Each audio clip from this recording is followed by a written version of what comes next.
For centuries now, we've been told that there was only one person on the planet that could heal.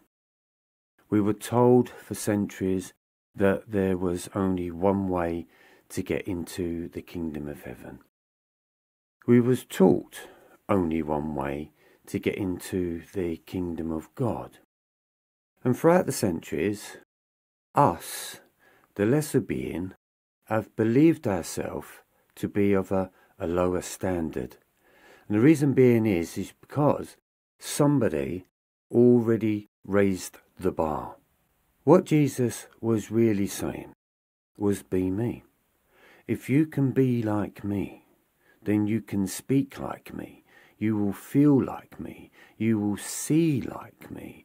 And you will understand what it is that I'm speaking.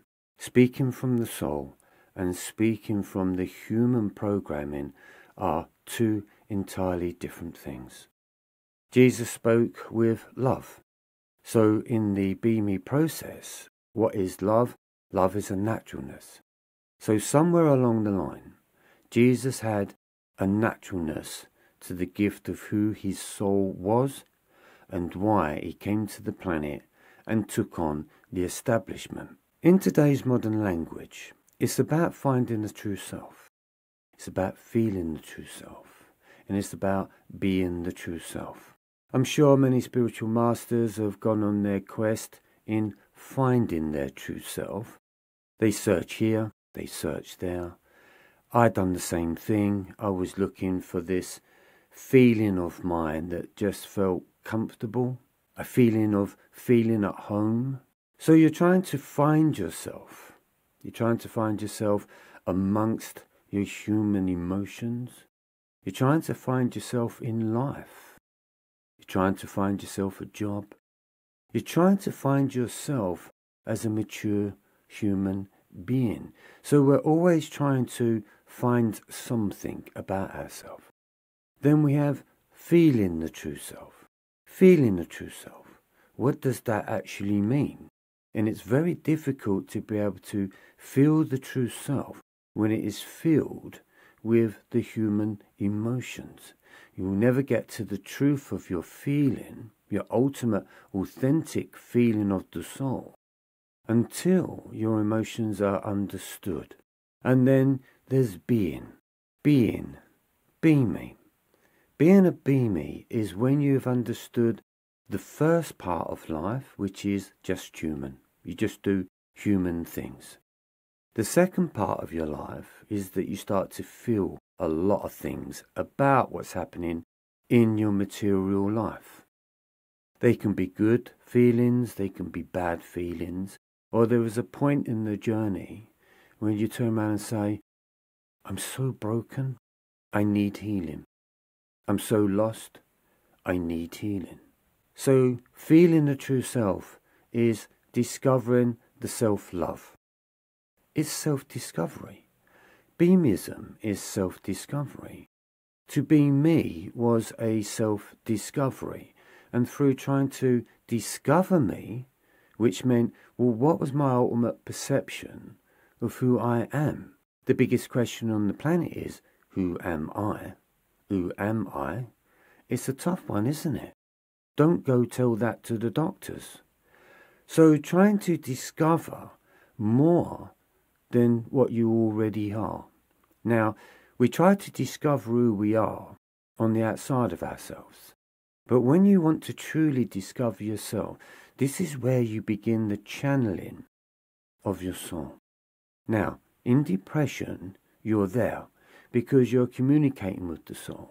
There's a communication of something that is going on that you're trying to understand.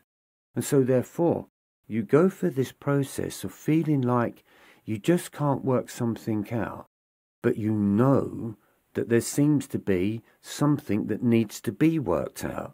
Does that make sense? So therefore, you are having an inner dialogue.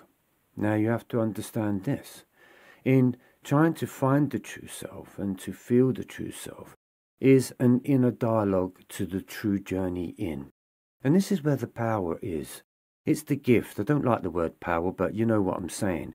We are very powerful, gifted beings. We are very intelligent beings. But what's happened is that the education system, the language, your experiences, the people that you meet along the way, we are so unconscious to the fact that we are a one-off creation. So that means if you believe in God, or God is the creator, so we just use that word for the moment, God created you to be you, authentically, just one. Never, ever, ever going to be another one of you. Never will be.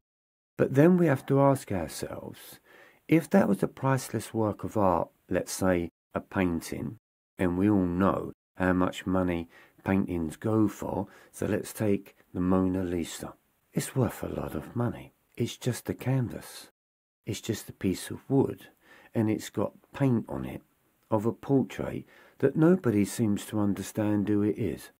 So they made this artist very famous just because of a painting. In the eyes of God, you are so much more than that painting, because in actual fact, that painting is actually worthless. It only means the price of what somebody wants to pay for it, but nobody wants to pay for you. We don't like who we are, we don't respect who we are, and we don't put a price on ourselves. But in the eyes of the soul, in the eyes of spirit, you are priceless. Beyond, as I've always said, you are a walking, talking, priceless work of art, creating itself in every moment. But we're broken. So can we heal? Where are the healing steps that Jesus was supposed to have spoke about? Do they exist? Was they supposed to be in the Bible but got left out? Because as a channel, when I've went through trying to understand what is a channel and what is spirit and what is my soul, how did it all begin? Well, technically, I needed healing. So the question is, do you want to be healed? So I had to ask myself, but do I want to be healed? How can I heal?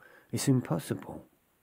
It feels impossible. So my question to God that I put out into the universe was, I want to be healed.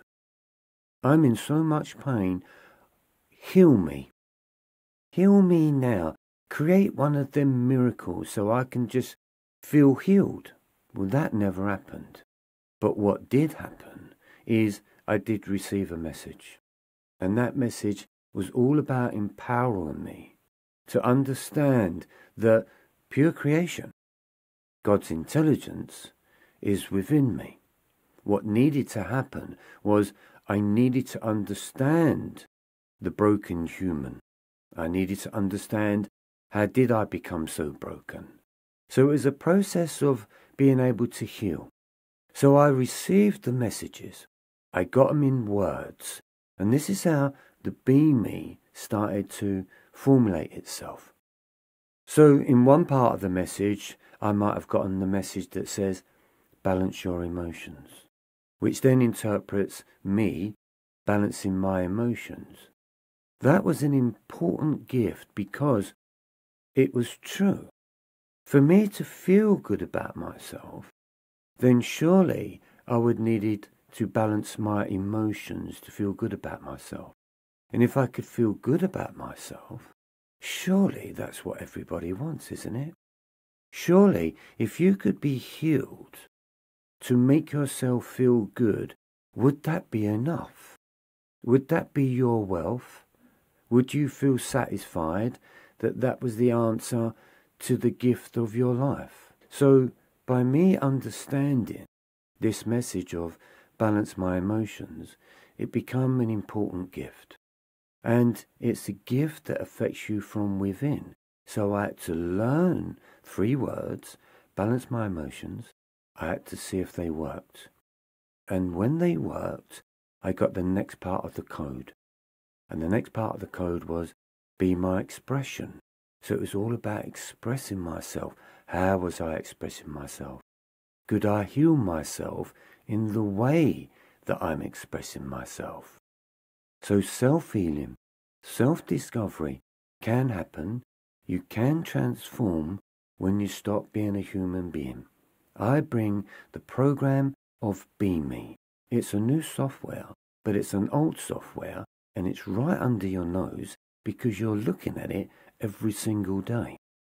So you have to ask yourself, is your inner vocabulary killing you, or is your inner vocabulary healing you? This is the process of Beamism. My name's Trevor Owsley. I'll see you on the other side. Take care.